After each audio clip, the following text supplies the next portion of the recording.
on the Hour, sponsored by the Exogen Temporal Scanner. I'm Matt Piper in New York. Tears were shed on Capitol Hill by Simone Biles and other top female U.S. gymnasts. They say the FBI failed to help them when they tried to tell of the sexual abuse they were enduring at the hands of their Team USA doctor, Larry Nassar. I am tired of waiting for people to do the right thing. Former Team USA gymnast Michaela Moroney saying enough is enough. FBI Director Christopher Wray agrees. I'm sorry that so many different people let you down over and over again. Dr. Nassar is behind bars for numerous cases of sexual abuse. The FBI field agent in charge fired.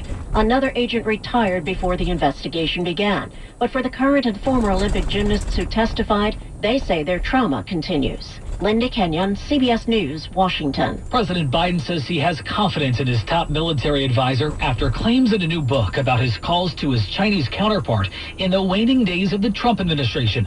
Correspondent Kenny McCormick has that. The spokesman for Joint Chiefs Chairman General Mark Milley says Milley acted within his authority, calling Chinese officials in October and January and reassuring them. Those calls are described in an upcoming book as Milley saying he would warn his Chinese counterpart in the event of a U.S. attack in the final days of the Trump administration. Donald Trump has said Milley should be tried for treason if the report was true. President Biden hosted CEOs to talk about the vaccine requirement his administration is imposing via a new rule from OSHA. The president met with a range of chief executives, from the CEO of an ice cream company to the president of Microsoft. Each has instituted their own vaccine mandates or are working now to do so. These vaccination requirements will cover 100 million workers. In the face of intense pushback, Mr. Biden insists the effort is to save lives. Vaccine requirements work. Biden aides have been unable to say what employers should do with employees who refuse to take the vaccines, pointing to forthcoming guidance from the Labor Department. Stephen Portnoy, CBS News, the White House. After a half year of training, 4 civilian astronauts are in the final hours about to launch into orbit on a SpaceX rocket. I'm Peter King at the Kennedy Space Center. You could not have asked for a more perfect afternoon leading up to launch.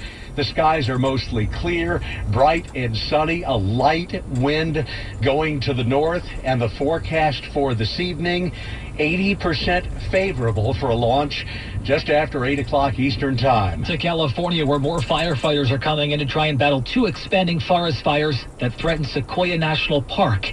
They were ignited by lightning strikes last week. At the close, the Dow gained 236. This is CBS News. Well, that's today's news. I didn't hear any good news, did you?